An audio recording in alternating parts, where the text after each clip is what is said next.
Imagine करें कि एक ऐसी दुनिया हो कि जहां पर जुल्म, जबर, गरीब का इस्तेहसाल, जना और शिर्क इस लेवल तक पहुंच जाए कि अल्लाह सुब्हानहू तआला को आसमान के दरवाजे खोलने पड़े हों उस दुनिया को खत्म करने के लिए।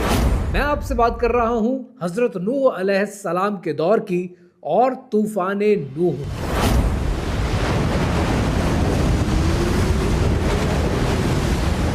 अल्लाह सुब्हानहू तआला ने कुरान मजीद में इरशाद फरमाया, तो हमने आसमान के दरवाजे खूब गरजने वाले पानी से खोल दिए।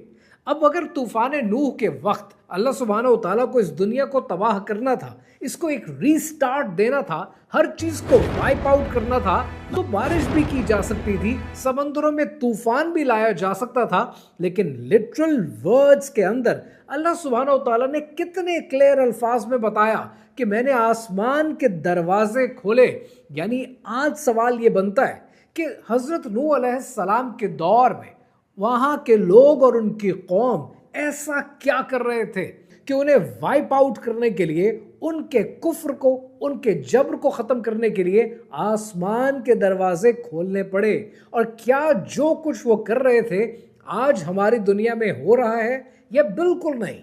और अगर हो रहा है तो इस ग्लोबल एजेंडा के अंदर हमारी पोजीशन, हमारी स्टैंडिंग क्या है? और ऐसा क्या हुआ कि ये सब कुछ वाइप आउट करने के बाद एक बार फिर हजरत नूह अलैहिस्सलाम के उस तूफान के बाद फिर शिर्क का आगाज हुआ? कहानी क्या है, आइए समझते हैं।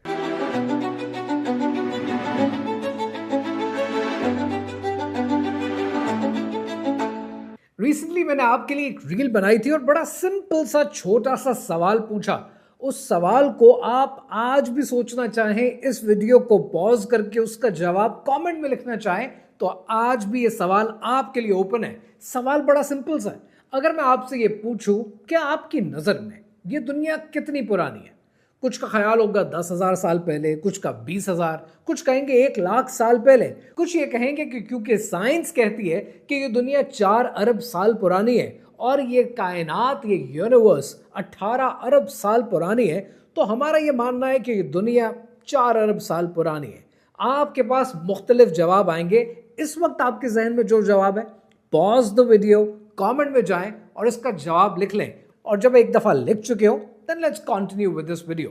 मैंने इस रील में आपसे जब ये सवाल पूछा तो साथ आपको ये भी बताया कि इस्लामिक कैलेंडर के मुताबिक हम हिजरत से अपने साल कैलकुलेट करते हैं कि 1400 साल अगर गुजर चुके हैं तो हम हिजरत से कैलकुलेट करते हैं। क्रिश्चियन कैलेंडर के अंदर ये हजरत ईसा अलैहिस्सलाम से अपने साल कैलकुलेट करते हैं। लेकिन क्या आपको ये पता है, ज्यूइश कैलेंडर के मुताबिक आज 5786 चल रहा है और 5786 ये 3000 साल पहले कैलेंडर बनाना शुरू किया। लेकिन ये जो 5785 या 86 साल गुजर चुके हैं, ये आप जानते कहां से लिए जाते हैं? This starts from the beginning of the world.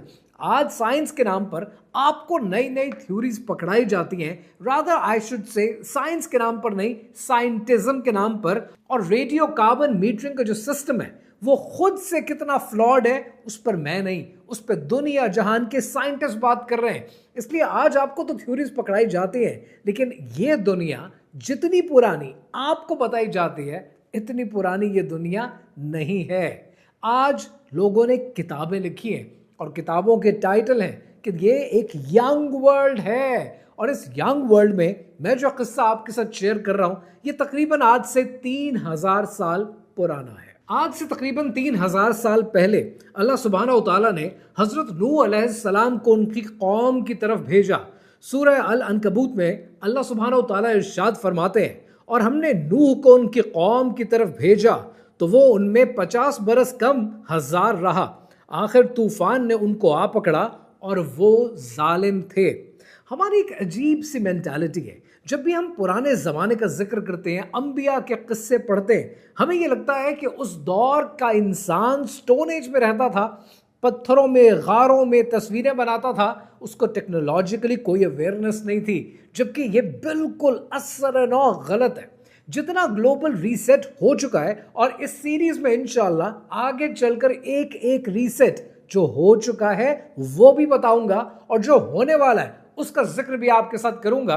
लेकिन जितने रीसेट हो चुके हैं कि हमें भुला देते हैं कि पिछले जमाने का इंसान टेक्नोलॉजिकली हमसे ज्यादा साउंड था।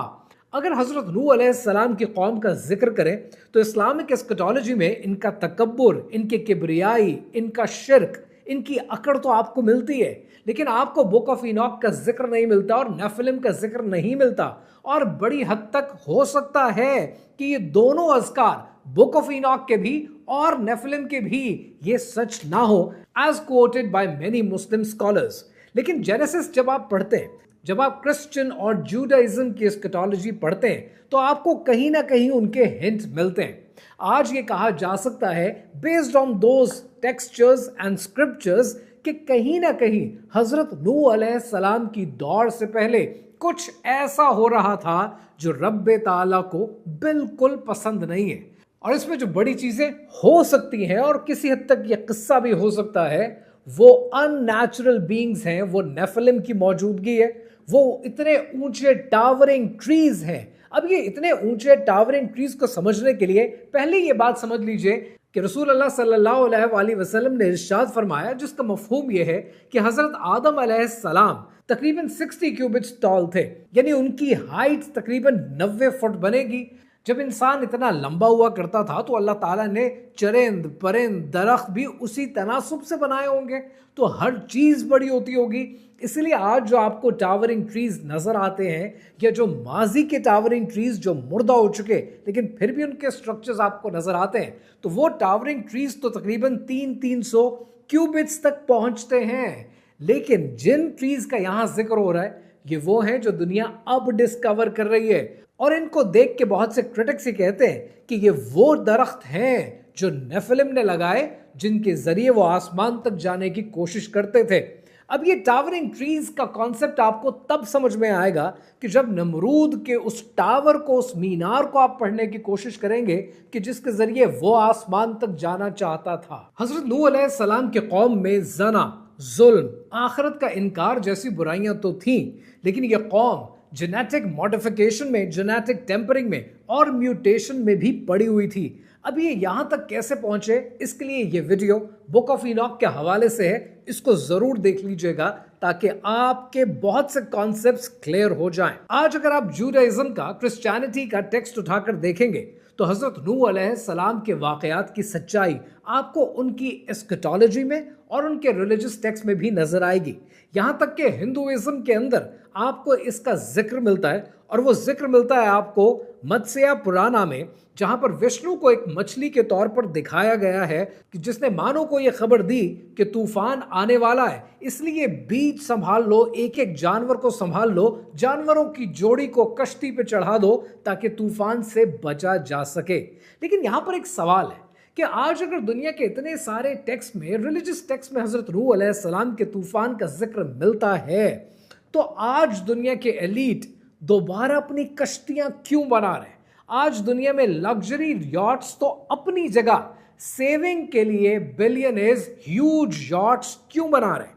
क्यों वो आज अपने बंकर्स की तरह अपनी जान को प्रोटेक्ट करने के लिए समंदरों में, पानी में ऐसे व्हीकल्स क्यों छोड़ रहे हैं?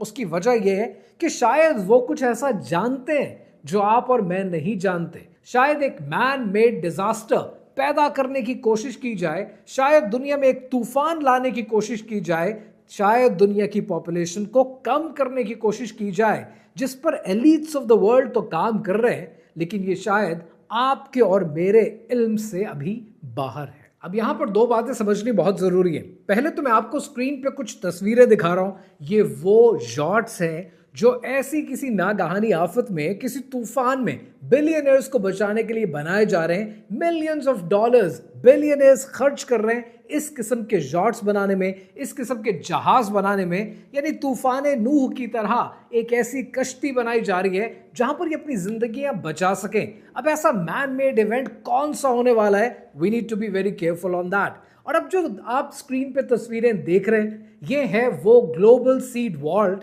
कि जो नॉर्वे में मौजूद है, और इसको कहते हैं स्वालबार्ड ग्लोबल सीड वॉल्ट। यहां पर दुनिया के हर किस्म का बीज जो दुनिया में मौजूद है, किसी भी फसल से रिलेटेड, वो यहां पर पाया जाता है।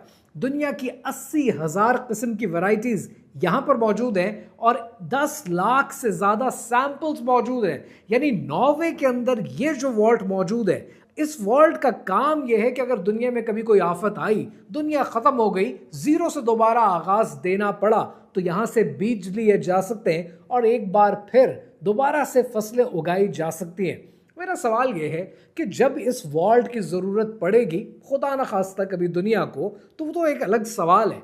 लेकिन एक और सवाल यहां पर पैदा होता है कि जो बीज आपने इस वॉल्ट में रखे हैं, व्हाट इफ कि यही दुनिया के ओरिजिनल बीज हैं और जो आप बाकी दुनिया को बेच रहे हैं वो एक फेक फूड है। तो इसके ऊपर रिसर्च हर मुल्क की अपनी होनी चाहिए थी, जो किसी मुल्क ने करने की कोशिश कभी नहीं की। जो एजेंडा ऊपर से मिला, हमने उसको नाफिजुल अमल बना दिया। अब बात करते हैं आखिर में सबसे जरूरी सवाल की कि तूफान नूह के बाद अगर सब कुछ वाइप आउट हो गया, अगर कहीं पर कोई बुक ऑफ इनॉक की सिग्निफिकेंस थी, नेफिलिम की सिग्निफिकेंस थी, जेनेटिक मॉडिफिकेशन थी, सब कुछ धुल गया, तो तूफान नूह के बाद जो लोग हजरत नूह अलैहिस्सलाम की कौम से थे, राह रास्त पे थे, तो उनको तो राह रास्त पे रहना चाहिए था। फिर वो पॉलीथीज्म में कैसे कन्वर्ट हो गए? अब इसके हैं दो जवाब। पहला जवाब है बड़ा सिंपल, क्योंकि पहला जवाब यह है कि वो तो अपनी जगह पर मौजूद था, जो इंसानों का खुला दुश्मन है। और मैं बार बार आपसे कहता हूं कि उस आयत के अंदर कभी भी आदम मत फिट किया करें, उसमें अपने आप को और मुझे रखा करें कि जब शैतान ने अल्लाह सुब्हानहू तआला से कहा कि मैं इसको आगे से, पीछे से, दाएं से, बाएं से, ऊपर से, नीचे से वरगलाऊंगा, इसकी राह मारूंगा, तो उसने एक बार फिर इन राह रास्त पे आए हुए लोगों को भटकाना शुरू किया। और दूसरा जो इकोनॉमिक फैक्टर है, वो इकोनॉमिक फैक्टर ये है कि ये उस जमाने के लीडर्स को भी सूट करता था और ये आज के लीडर्स को भी सूट करता है कि पॉलीथीज्म को क्रिएट कर दिया जाए। क्योंकि जब पॉलीथीज्म क्रिएट होता है ना, तो आइडल्स बनते हैं, और जो आइडल बनते हैं वो विजिबिलिटी देते हैं। तौहीद के एब्स्ट्रैक्ट कॉन्सेप्ट को हर इंसान समझ नहीं पाता, विजिबिलिटी जल्दी समझ जाता है। दूसरा, जब पॉलीथीज्म क्रिएट किया जाता है तो रिचुअल्स और फेस्टिवल्स बनते हैं। ये रिचुअल्स और फेस्टिवल्स यूनिटी पैदा करते हैं और कम्युनिटी पैदा करते हैं, और साथ ही साथ प्रीस्ट की जॉब क्रिएट होती है, और इन जॉब्स की वजह से, प्रीस्ट की वजह से, ट्रेड और इकोनॉमिक कंट्रोल प्रीस्ट के हाथ में आ जाता है। जितनी ज्यादा पॉलीथीज्म की फ्रेगमेंटेशन होगी, डिवोशन उतनी बढ़ेगी, और जितनी डिवोशन बढ़ेगी उतना लोगों को कंट्रोल करना आसान हो जाएगा। शायद इसीलिए इकबाल ने कहा था कि मस्त रखो जिक्र फिक्रे सुबहगाही में इसे, मस्त रखो जिक्र फिक्रे सुबहगाही में इसे, पुख्ता तर कर दो निजामे खानकाही में इसे। और जब हजरत नूह अलैहिस्सलाम के दौर के कई बाद आप हजरत इब्राहीम अलैहिस्सलाम के दौर को समझने की कोशिश करते हैं, नमरूद के सहर को समझने की कोशिश करते हैं, वहां पर बड़ा जरूरी हो जाता है उन दो को डिस्कस करना कि जिनका जिक्र अल्लाह सुब्हानहू तआला ने कुरान मजीद में किया है जादू के हवाले से। और वो कहानी है हारूत और मारूत की कहानी, और वो कहानी अभी बाकी है।